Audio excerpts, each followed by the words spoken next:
Morning, everybody. I'm here because Tom and Kate are up in the Orkneys attending a folk festival. Lucky them. But they're not the furthest north, because we have Melissa, who's calling to us from Norway, and we have Dave Gowers, who's calling to us from the south of France. So we've gone pan-European, and delightful to see people from all across the region. A fairly packed program. We're going to start off with Virginia Taylor telling us a bit about UK SPF. Yeah, all down with UK SPF. It's what all the cool kids are into. It's not sunscreen, although that's important too. Virginia Taylor is going to tell us about SPF, and then Melissa Davies is going to tell us about her poetry and her experiences in Norway, and then Amy, our own lovely Amy, and various colleagues are going to tell us about the Art Crit group that they are involved in and what that does and how it's beneficial. Hello, Lavinia and Gilly. Welcome, people who are joining us now. But let's kick off with Virginia, because she's got another meeting to go to. As a councillor, she's inevitably ridiculously busy. Virginia, would you please tell us about UK SPF in Westmoreland and Furness? Okay, thank you very much. Can you see me? Yep. Oh, I can't see myself. It's a bit disconcerting. Okay, I still can't see myself.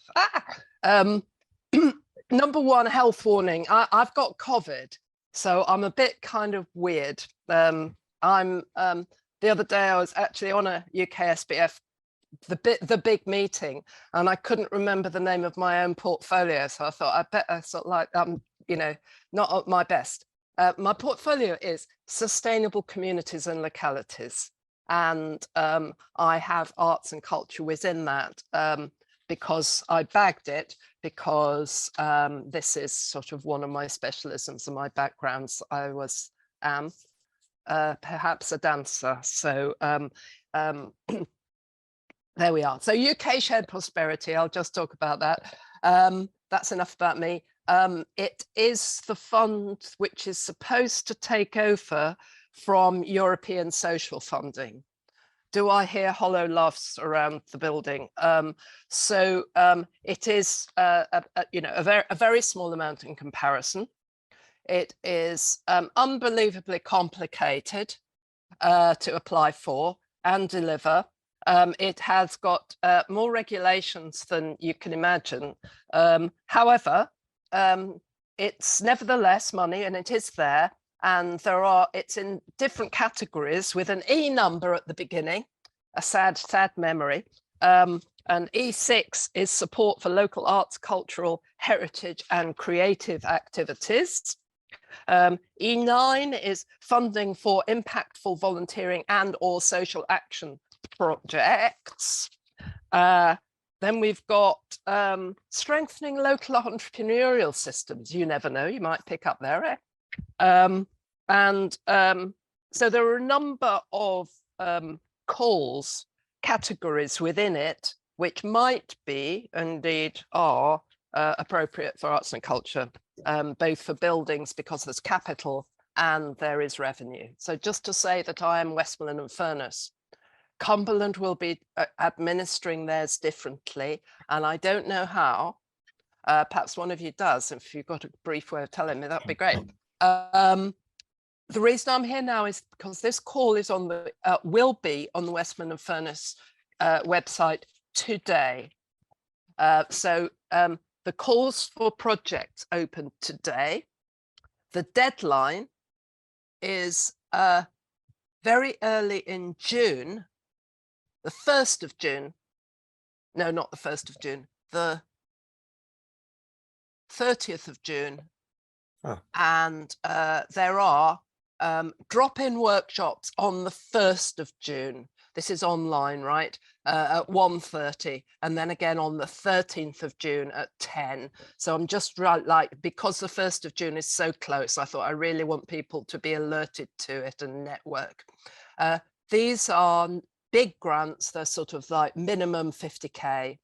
So they're not for individual. I can't put on a link now because it's not there yet. It's not up. You'll have to keep looking at the Westmoreland Furnace site yourself.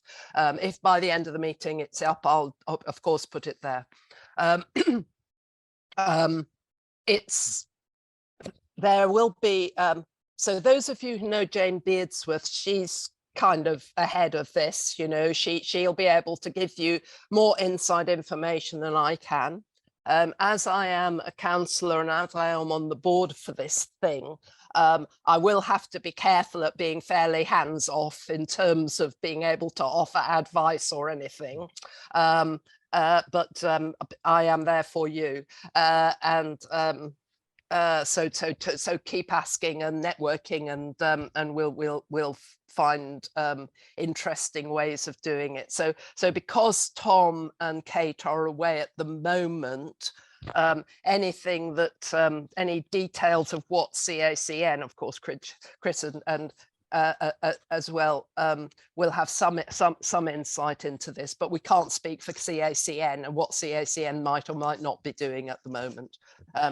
Just to clarify, Jane Beardsworth, who you mentioned, is Arts Council. That's right. That's right. So she's up to speed with it.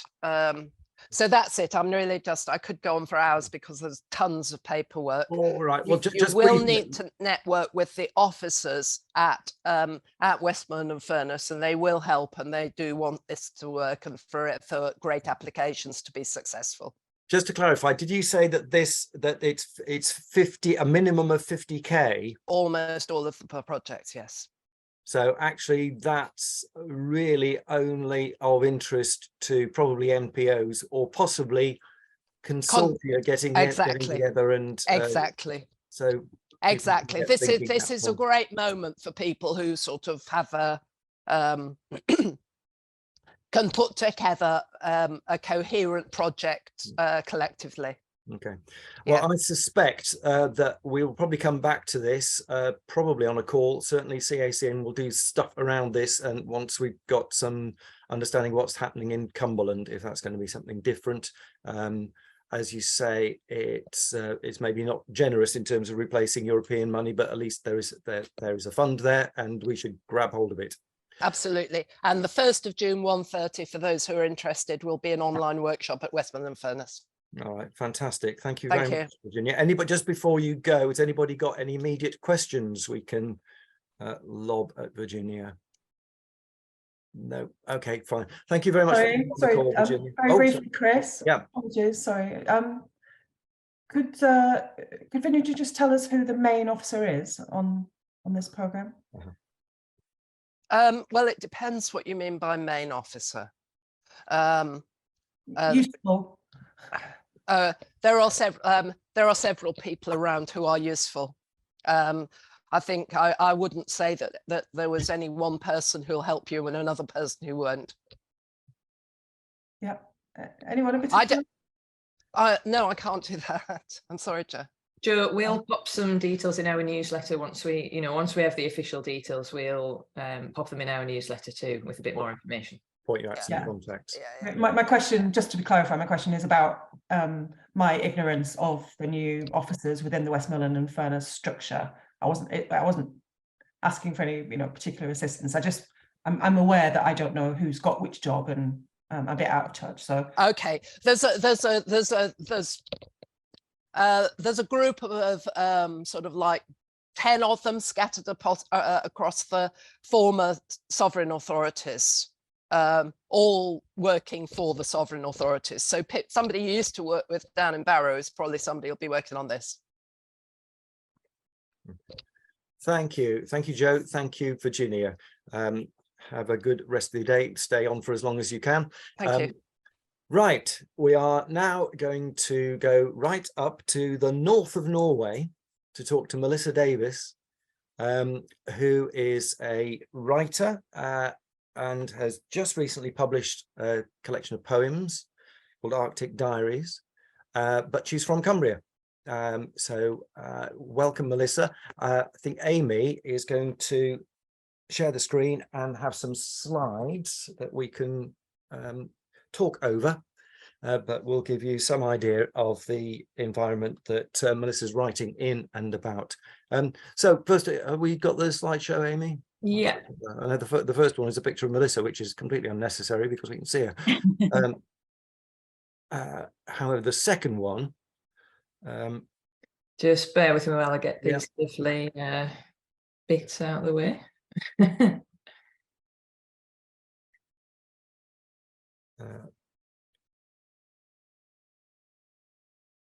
Right, there's Melissa again, and that's to show that she's been in Cumbria at some point. Is there any particular story attached to that visit to Lanthwaite Wood? So that's actually from like collage poem that I did that was in Lanthwaite Woods last summer with the National Trust and like the local schools and things like that. That's like the little promo image. Okay, now I know you've done several collage poems. Just explain what that is. Yeah, so it's all kind of started with Kendal Poetry Festival during the pandemic, when basically I put a question out to, sometimes it goes out publicly, sometimes we're sort of targeting certain groups or working with schools, and we just get responses to this prompt. So it's one the Lanthwaite Woods one was, how do you feel when you walk through the woods? And people just respond in, I don't want poetry or anything creative, I literally just want their thoughts, gather them all in, and then I create a poem using only phrases taken from people's responses. And then it gets displayed publicly. So this one was like each, as you walked through sort of from Lanthwaite Wood car park to the lakeshore, you kind of got the poem on boards as you walked along. Right, lovely. And you, where else have you done that? So I've done it in Kendal a few times, in shop windows. I've done it in Comida, the restaurant, also in a soft play centre. So it's really varied, yeah. Okay, great. And you met, and what are you doing here? So that's the Kendal Poetry Festival again. Just coming on to that, yes, tell us about your involvement with Kendal Poetry Festival. So it's actually Great Place Lakes and Dales to kind of thank for that. I don't know if you've come across them. I work with them quite a bit. I submitted the idea to them. I was like, let's use the fact that the high street is quite empty to make it a bit more exciting by getting people involved in poetry. And yeah, they loved the idea and thought, well, hang on, Kendal Poetry Festival's coming up. And it was the whole festival was online that year because of the pandemic. So they were really keen because it was a way of having something physical in Kendal whilst it was going on. Great. Now we're mostly here to talk about Norway, which that plainly is. Can you read us a poem to get us started from your collection? Yeah. While we enjoy that lovely image. Yeah. So I'll read a poem called Halibut, which is actually the poem that got me a publishing contract. So always a good one to start with. Halibut. 56 halibut tails, grotesque imitations of butterflies, tough as the nails pinning them down, ashy from winter rain or spring frost. Some have split too far, begun to peel apart. Mermaids cursed with legs, stumps of scales fringed by ochre flakes of meat nodding on an easterly breeze. The man who owns the hammer only comes here in summer. A successful halibut catch is always preceded by sex. These petrified fishtails are notches on a headboard, only it's the same woman every time. One fin overlaps others, taking 4 nails to restrain cartilage centimeters thick, petrified fingers contracted to form shadows, angular, sinister but still fragile as skin off my palm. I'm certain this one preceded the conception of a child. In folklore, the halibut is wise, a giver of sound advice. I'm told this by the fisherman's wife who birthed 4 sons on this island, yet no tales hang from her walls. Lovely, thank you. I think we might have an image of that. That's what they are. Yes, Later on, we'll come to that. The halibut tails, fantastic. Thank you. Well, I think that's sort of encapsulates a lot of what you're doing in this collection, because it is drawing on folklore as well as observations of things like coming across halibut tails. So when did you first go to Norway, and why? So the first time that I came up here to Northern Norway was in November 2018. I saw a post on Facebook a year before that saying, do you want to live and work in the Arctic? And I was like, yes, I do. So I filled it in, and ended up basically coming and running an artist retreat on an island. The island you can see in the photograph. There's it's called the Arctic Hideaway, an artist retreat. And so I came up for 2 months initially to run that, and stayed for 6. And I've basically been coming back ever since. Okay. And is that, I'm sure I'm not pronouncing it right, Flenver? Flamevar, yeah. Right. So this is now, can you kind of, Northern Norway, I don't suppose anybody's geography is much up to pinpointing that. Is there anything else you want to tell us about kind of where it is? Yeah. So I mean, if you've heard of the Lofoten Islands, which are obviously really, really famous, we're just the other side of the Vesterfjord, the big fjord that kind of separates them from the mainland. So we're about an hour from the mainland. It's an archipelago, 365 islands, but only 2 of them are really kind of habited. Right. So you've obviously fallen in love with the place.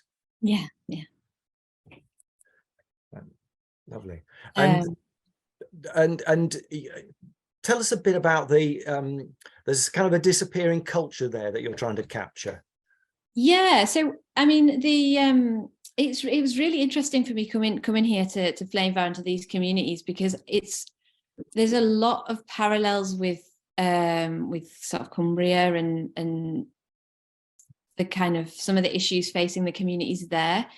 So these communities, like the school in Flamevar closed 10 years ago, like fishing isn't really a sort of, the quotas, being like fishermen are selling their quotas off and things to more like trawling. And so the kind of the way of life is dying out, and so almost all of the houses on these islands are now second homes, owned by people on the mainland who only come in the summer. And so when we were here, because we were here in the winter, they were all empty houses. So I think there was only maybe 4 residents, and there was a fisherman and his wife.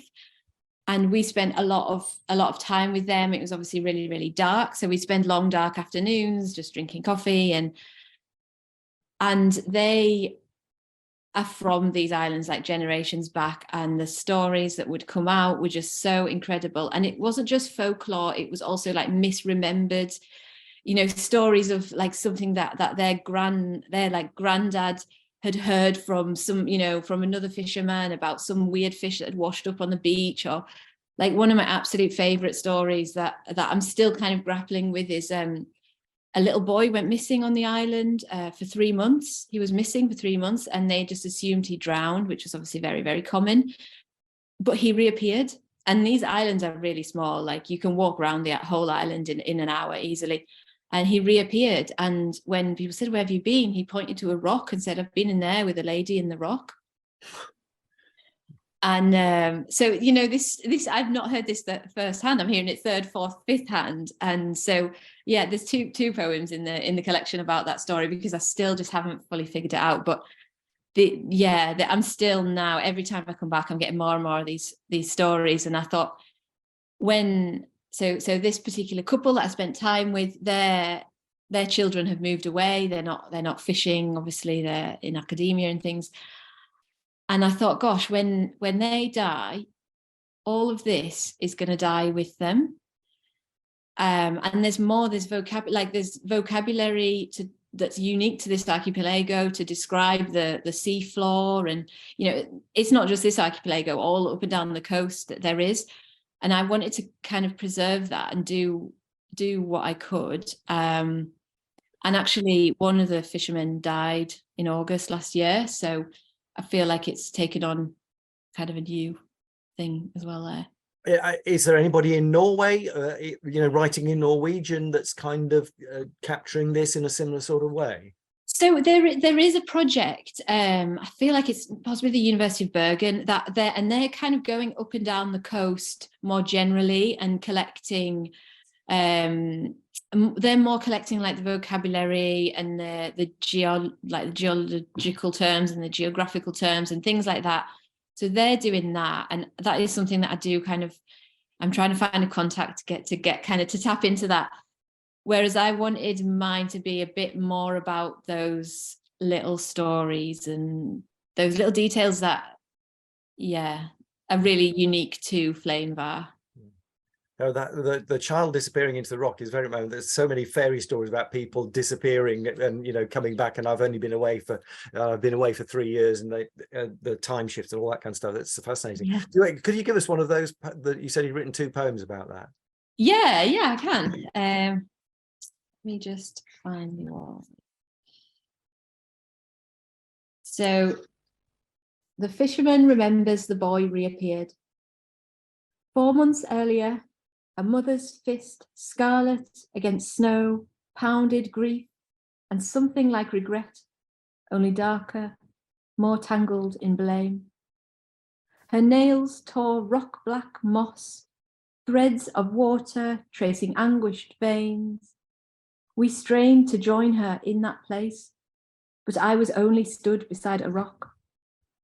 Now these scarlet fists tear her returned son's clothes. Deaf to our questions, the boy insists again. I've been living in there. He points to the boulder smothered by moss, with the lady in the rock. When she laughs, the mother, I remember a scray caught with a hook piercing its eye. Viscous shudders tore its resistance to spatters of hot blood.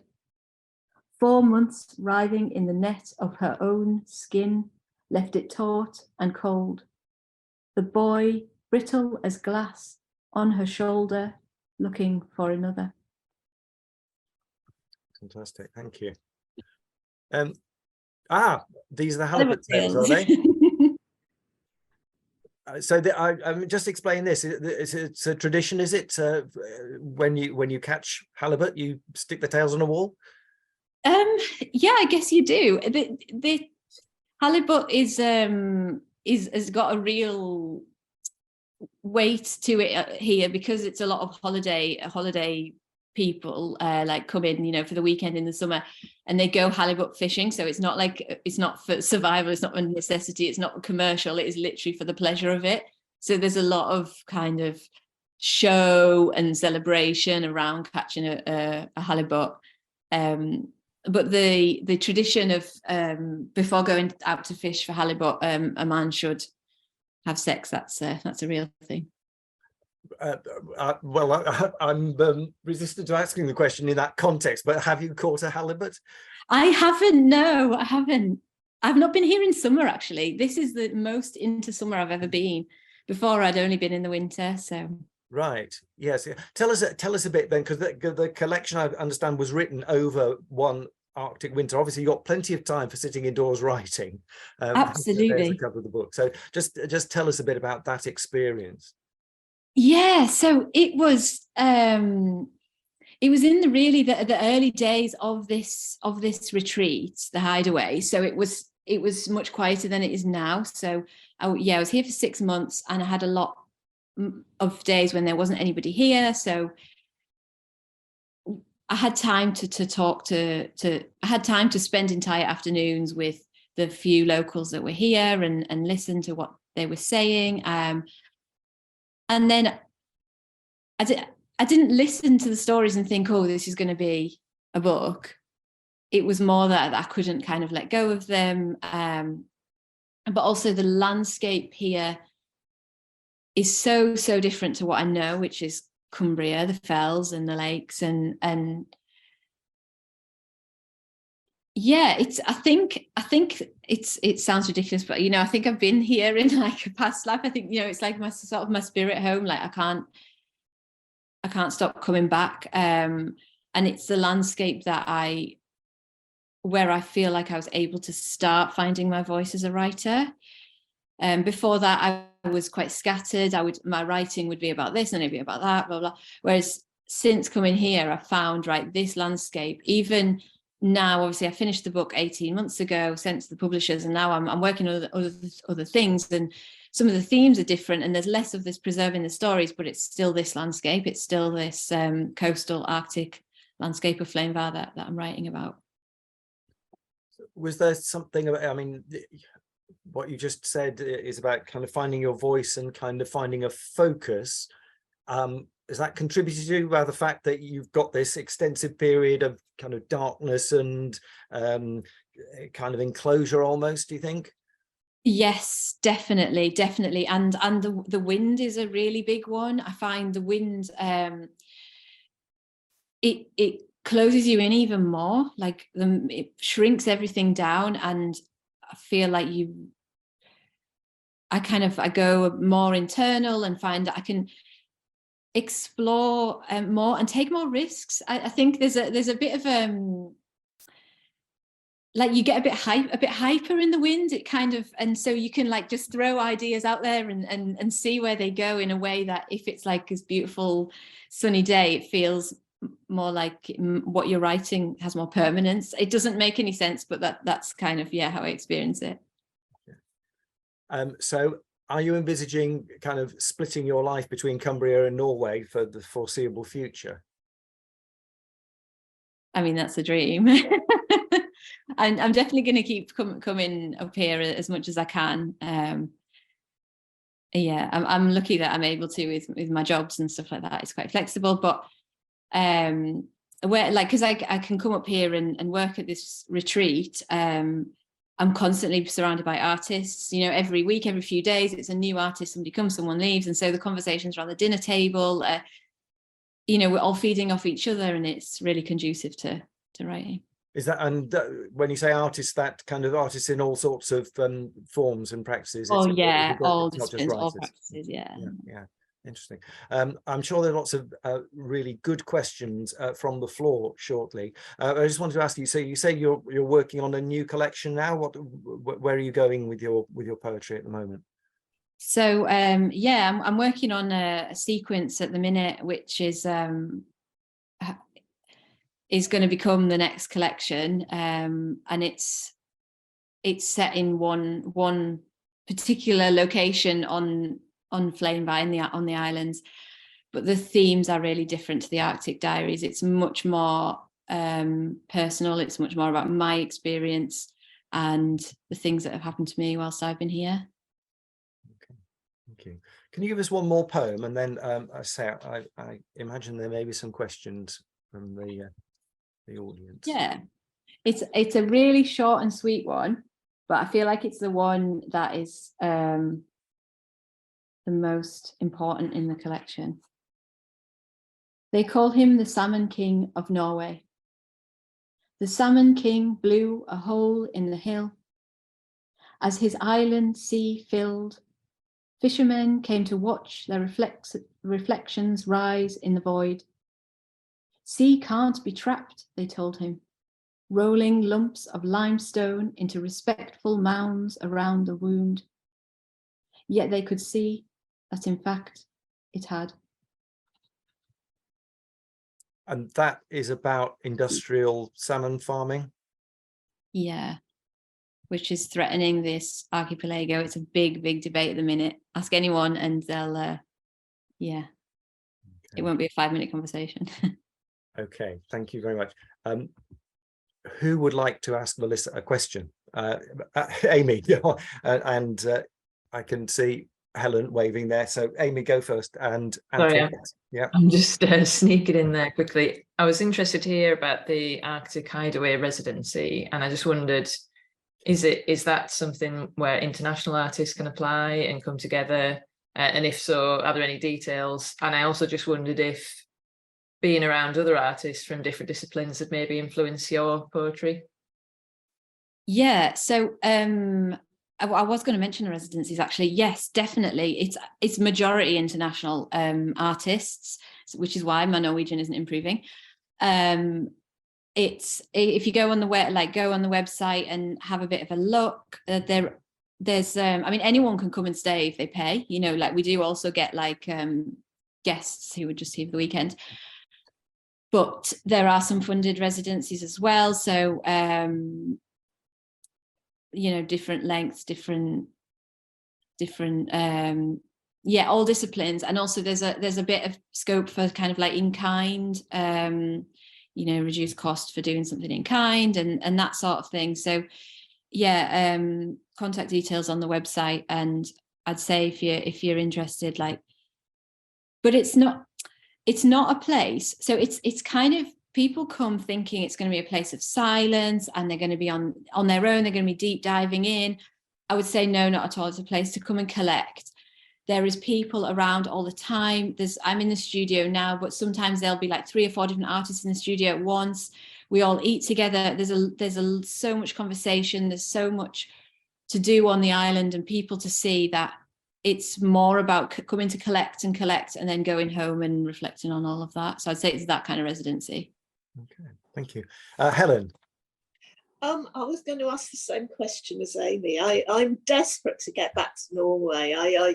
I made a film there alone. It was a very solitary film on an island in Moldefjord, following the routes Kurt Schwitter's made when he was escaping from Nazi Germany and ended up in the Lake District. And I followed that route. But I am really, I've been saying I want to come back to Norway, but I want to go to more remote places. It sounds interesting, your place. You've just slightly put me off when you said there's lots of people, but I'd really like to know about it and consider it, and maybe I could be of use to you. I don't know. I think yes, sorry, I think Amy's found a link in chat. Right. Yeah, right. Sorry, go ahead, Melissa.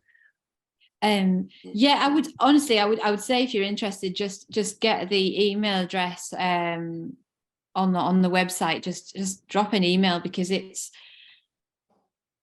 a place that is constantly evolving and shifting and still it's been around for 6 years, but we're still trying to kind of like find exactly what it is and how it runs. So, which is really exciting, because it, you know, like for example, there was ceramics kiln arrived when I was here in March, so now we have a ceramics kiln, so we need like ceramicists, you know. It's just, yeah, it's constantly evolving, so it's, yeah, I can foresee a mass exodus to Norway from this. Yeah. Antoinette, have you been on this call before, Antoinette? I'm not sure. I haven't been on this particular call, but I follow you. I follow all the newsletters and so on, so this is the first time I've joined a Cumbria Arts and Culture Network. And you say you're representing the Norman Nicholson Society, so very much into poetry.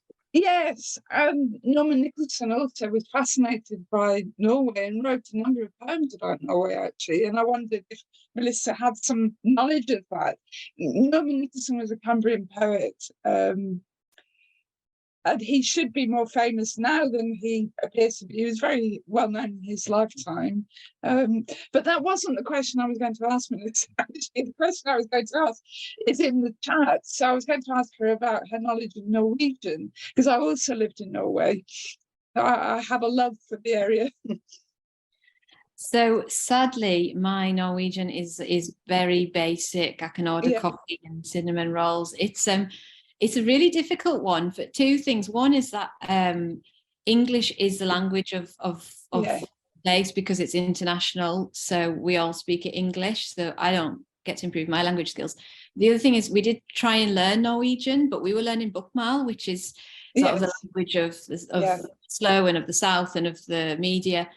And most of the people on the island speak Nynorsk, which is a dialect. Yeah. And when you're trying to learn a language and somebody's speaking in dialect, I was just like, no, this isn't working.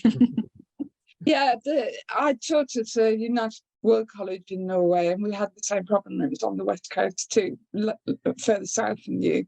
And we all tried to learn Norwegian, and we were taught Nynorsk, and even Nynorsk. The local dialects were not the same as Nynorsk, because Nynorsk is a syncretic language. So it is a difficult language to pick up for daily practice, I think. Oh, this is opening up all sorts of interesting possible conversations about Yeah. language and dialect and stuff we really don't have time for today. I think I'd love to have some more poems, but I think we ought to move on because we have some people who are still at least temporarily in Cumbria who are doing artistic things. Melissa, thank you so much for joining us. Please do stay for the rest of the call. Lovely to meet you, and perhaps when you're in Cumbria, some of us will meet you in person. Thank you so much. Amy, tell us about ArtCrit.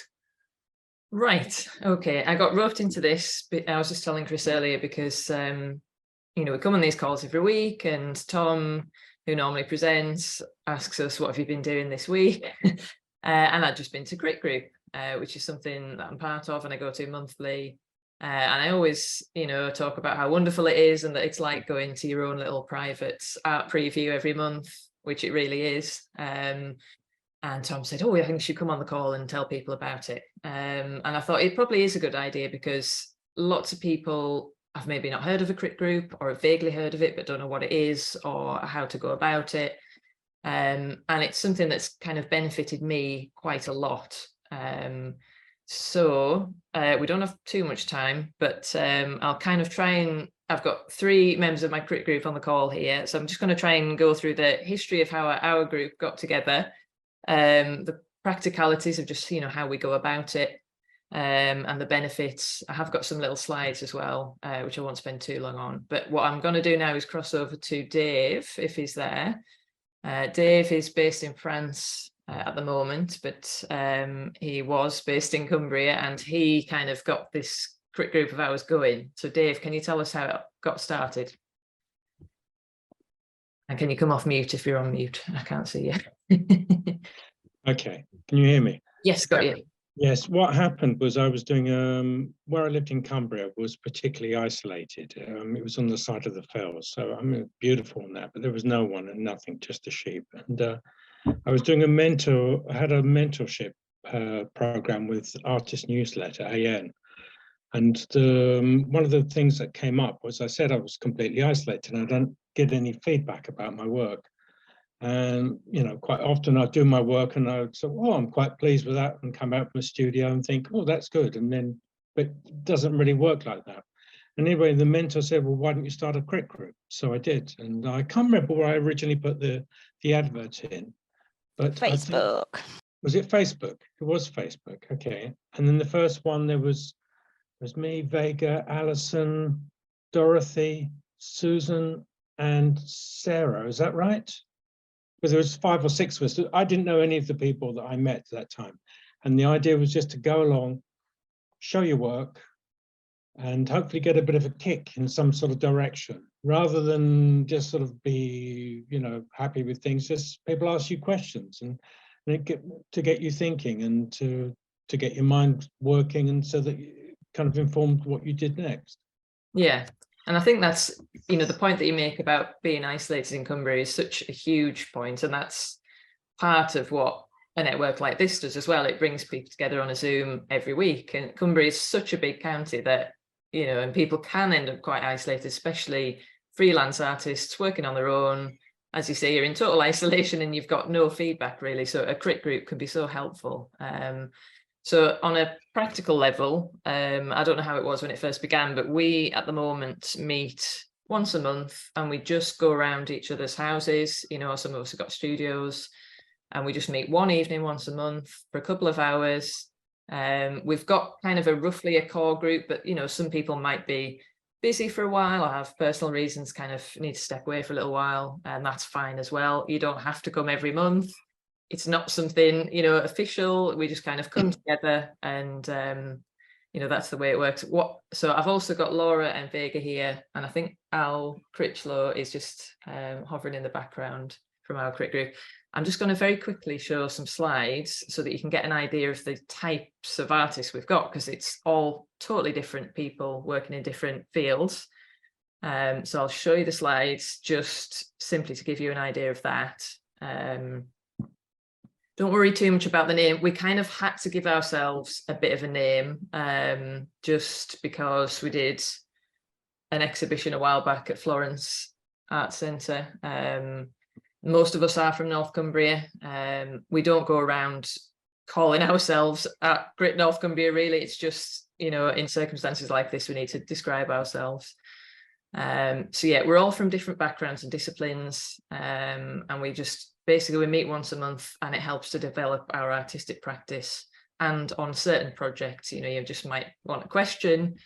The bit in this little sentence, the collective knowledge, that's a really big bit for me, because we're all in different disciplines. Somebody might have a question about something in particular, and somebody else might come along because we've all had different experiences. They might have a reference. Oh, have you heard of this artist?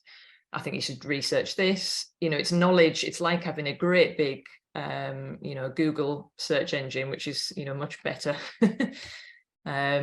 So yeah, those are some of the artists that are kind of in the core group at the moment. Some of you may have heard of some of us. We're all, you know, there's a couple of us that are painters and that are making a living that way, selling work. We've got ceramics in there, printmaking. Vega runs printmaking studio, and Anne does quite a lot of printmaking as well. We've got sculpture, video, digital, mixed media, creative writing, drawing. So it's a real mix, and I think that is what makes this particular group, that's one of its strengths, really. And I'm just showing you some of the work, just simply so you can see how varied it is. Dorothy, who some of you may know, works in probably 10 different mediums a day. Very prolific. Laura and myself have done a bit of work with video, but we do lots of different things as well. We don't just stick to one medium. We've also got a show, some of us have got a show coming up in Kendal, which we'll mention later on, which some of this work is going to be in here. And yeah, it's really varied, and I didn't spend long on there. There's lovely Alison's work. It is really varied. I think the fact that there's different artists and different disciplines really helps. But I'll bring in Vega. And Vega, what's the benefit for you? Why do you keep coming back to Crit Group? What do you get out of it? I think it's really good to be quite sort of critical and supportive of each other's work. We I think it's different to sort of like going around a gallery and going, oh, that's very nice. We actually interrogate and ask some really difficult questions, but it's always in a way that's supportive and open. And that means that because when you make art, it's not designed to be hidden away. It's not designed to be just viewed by you. It's designed to be viewed by lots of people. And to have other people who are looking in the same way and thinking about the same questions is really important.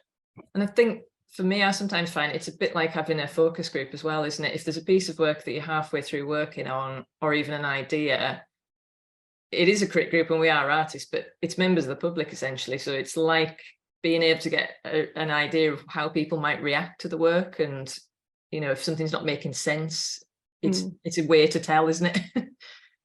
Yeah, it's really good. You can kind of sort of save up your questions for Crit Group. So you make a series of work. You go, this isn't quite working. This is what I'll show to Crit Group. And it's just really useful for that as well. Yeah, I would say most of it, or a lot of it, is work in progress, isn't it? And Crit Group, I think practically for people who haven't been in a Crit Group, it's helpful to come along with some questions of your, if you've got a piece of work that you feel stuck on, it's helpful to say, could you give me feedback on this aspect or that aspect? Because we're all people with our own tastes and opinions. So that's what people will bring to it. So it's sometimes helpful to think, as someone who wants feedback, specifically, where is it you want in the feedback? And as a person who's giving the feedback, to try and listen to what people are saying and to prompt them to ask questions. It's almost like a counselling session sometimes, isn't it? It's sort of asking somebody, why have they made this work and what are they intending to do next? And sometimes just asking those questions can be helpful as well, I think. I'll bring Laura in and ask you the same question. Why do you come to Crit Group? Why is it helpful? Or, you know, if is there anything that's unhelpful about Crit Group? What do you think? I loved being in academia. I love studying, and in a lot of art schools, a Crit Group is like critique sessions are a normal practice within art school.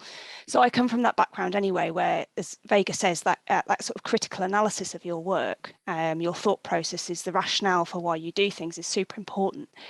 And when Dave put his call out, it was like I wasn't that long out of my masters, and all of a sudden you lose that sort of connection to that sort of dialogue, that critical stuff around your practice. And I knew that I needed to find some way to kind of keep that going, because it's a really integral part to the way that I think. The fantastic guys at Crit Group have helped to fill part of that gap. And it is absolutely, for me, it's that delving into your work, people asking difficult questions, poking at you. And the other thing for me is very much about deadlines. I'm not somebody who is very prolific. It's just the way I'm quite slow with my work and very thoughtful. And I think having that marker every month, on that Thursday of that month, it's going to help you more if you show something. So you need to have got your act together and made something so that everybody can have a look at it, have a think about it. And it's that push to keep going, that because it can be isolating, it can be a lonely space to be in sometimes. And particularly if you're struggling to find ways of having proper output for your work, exhibitions, whatever that is for you, that trying to keep going can be quite almost demoralizing sometimes. We know we're in a difficult space in the art world at the moment. So having people that help you on that journey and understand those shared kind of difficulties and things is really, really valuable.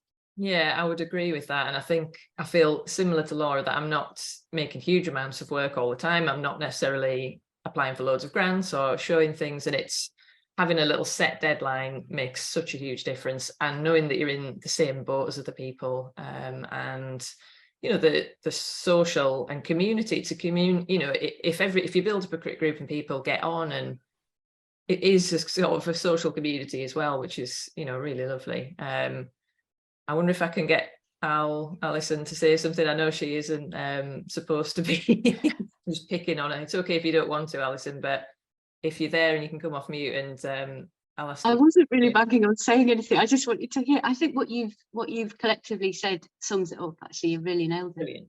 I think it does all of those things. Yeah. Wonderful. Thank you.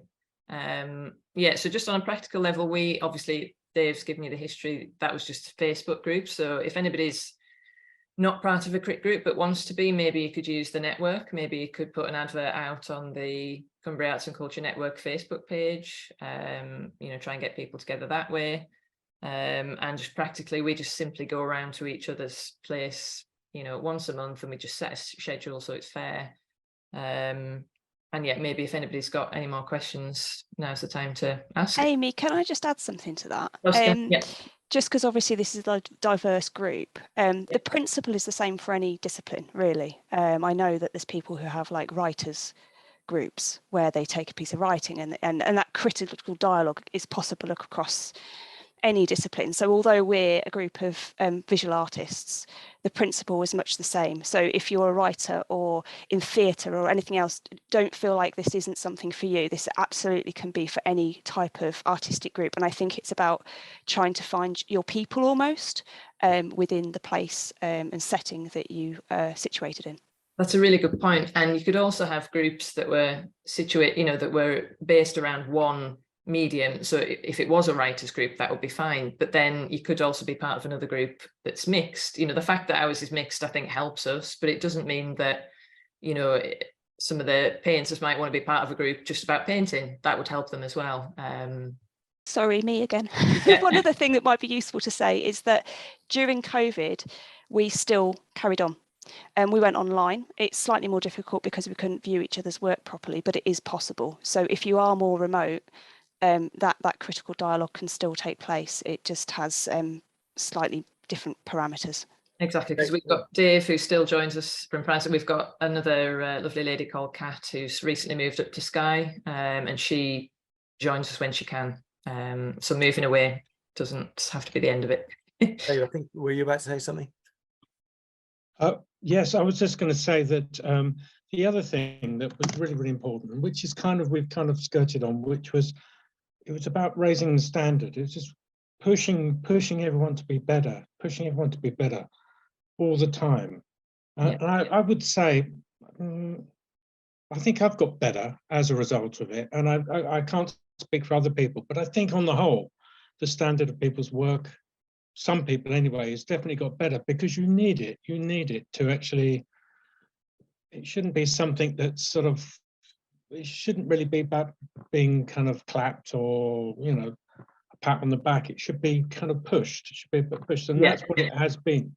It's been really good at doing that. And it's a bit like Vega and Laura both said, or particularly Laura's, when it's coming up, if you haven't got a piece of work, which often I haven't, because I'm not quite so productive, you kind of feel slightly bad. So you make an effort to produce something. So it pushes you to produce stuff as well. So it's very good all round at pushing you into a much better direction. Well, what's the recruitment process? I mean, is it sort of invitation only, or do people kind of pitch up and go? Vega and Laura, really. Is there some kind of gatekeepers? The gatekeepers are very good. No, one of the things we found was that there's kind of like a level of, it was never meant to be, it's had to end up being self-governed basically, because you get to a critical mass, and when you get to a certain level, it's very difficult to allow everybody to have their time.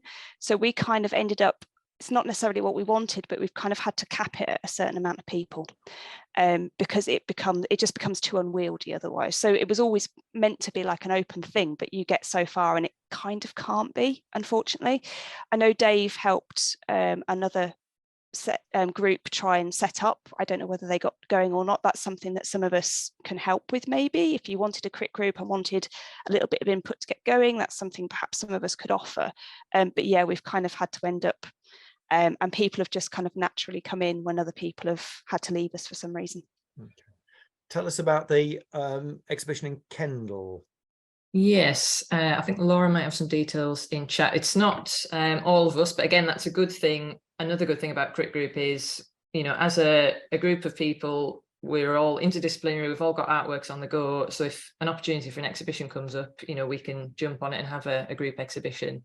So some of us are going to be participating in one that's coming up in Kendal Museum People's Gallery, 8th of June till the 1st of July, the dates are. And yeah, it's just, you know, if you're in Kendal, come along actually and see that one, because that might be a good idea of, you know, how different the work is, but how we've managed to kind of put a theme. And the theme is about material process for this one, which kind of, you know, talks about how we are all working with, you know, different materials, but how there is still a bit of a connecting thread there. And yeah, I forgot to mention that Laura and Dave have had a good point there, that there's probably an upper limit of the amount of people in a crit group that can usefully help each other, because it's 2 hours that we meet, and if it goes above 15 would definitely be the upper limit, just, you know, because you would get very tired if you're trying to give feedback to sort of 20 people. Yeah, so that's probably about it. Fantastic. Anybody out with the crit group got any questions for people in the crit group? I was wondering, Melissa, does this kind of chime at all with the sort of experience in the artist's retreat? Presumably there's also that kind of sense of shared feedback. Yeah, I would say yes. And especially because it's such an intense experience being here, that relationships are fast forwarded, so you kind of get straight to honesty. But I'm actually part of my own writers group, like with some UK writers. So when everything that's being said, I'm just like nodding along. I'm like, yeah, like absolutely. I don't think I would have got my book out if I hadn't had them. Is there anyone here who's a bit wary of something like a crit group, has got any concerns about being involved in one? No? Oh, that's good. Anything else, Amy, that you want to say about the crit group? No, just other than, you know, if anybody's interested, get in touch with us, and I'm sure we can facilitate helping people set them up. But the CACN Facebook page would probably be a good, you know, post an ad like Dave did. That seemed to work for us. Thank you all very much for that. It's really interesting, and yes, another encouraging indication of a thriving cultural scene in Cumbria. Something that CACN is doing, it's not really a crit group, but we're going to start offering online sectoral get-togethers, so inviting people who are operating in a particular area to come together to exchange experience, exchange knowledge, and who knows, maybe sort of crit groups, something that's more like a crit group might evolve out of that. First one is coming up in a couple of weeks' time. It's just we'll be publicising it properly next week, which is for people involved in the music sector. And Julie Jarman, who's on briefly, and Dave Camlin will sort of be there to facilitate it. And it's very much the idea that the group will kind of evolve. So we'll set up the first one. If people like it and it works, that will become a regular thing. It's really an opportunity for people who are working in the same genre or area to learn about other people in the field, make connections across this geographically challenging county, and for all levels, again, as is the case with CACN, from established NPOs and established organizations through to individual practitioners. So we're starting with music. We'll have a theatre and sort of non-music performing arts thing coming up fairly shortly after that, and visual arts and other areas will follow in due course. So just a little teaser for that. We've got a couple of minutes. I will finish it sharply on 10:30 to follow in Tom's admirable tradition. Is anybody got anything they want to flag up that people should be going to see or hear or take part in over the next few days? Or any other news? I haven't been to it yet, but I think it was mentioned last week as well that the exhibition on at Grisdale, the Lumberjills exhibition, which does sound brilliant. And Laura, did you go to that one? And it's on for quite a while, I think, so you don't have to rush. But yeah, Laura, did you enjoy that? I did, yeah. It was interesting. It's kind of like a museum heritage exhibition about the Lumberjills, who just very briefly were they were part of the Land Army, but they didn't get much recognition, but they basically did all the forestry work for all the wood that was needed through the war. So it's trying to kind of uncover their stories. And it's fantastic. I can't wait to go and see it and see photographs of people and hear the stories. Don't know if it's also worth mentioning quickly the Margaret Harrison and Conrad Atkinson exhibition at Cross Lane Projects, which runs until I think the 24th of June, I think. And that one's in Kendal, so come and see our exhibition at the same time if you go and see that one. And also, I know it's been covered on the calls before, but the newly reopened Abbott Hall, the Julie Brooks exhibition there is fabulous. And she's curated a selection from the Abbott Hall collection as well, which is lots of gorgeous stuff in there. I think that goes on till September, so there's a while to get to that. But there's stuff happening outside of Kendal as well, I'm sure. Right, thank you very much, everybody. Lovely to see you all. Thank you particularly to Melissa for joining us from all the way up there. Thank you to the Crit Group for explaining what they're up to. Normal service will be resumed next week. I don't know, Amy, have we got any inkling what Tom's likely to be treating us to? No. Okay. It'll be interesting. It will be fascinating. Okay, thank you very much, everybody. Lovely to see you, and have a great weekend.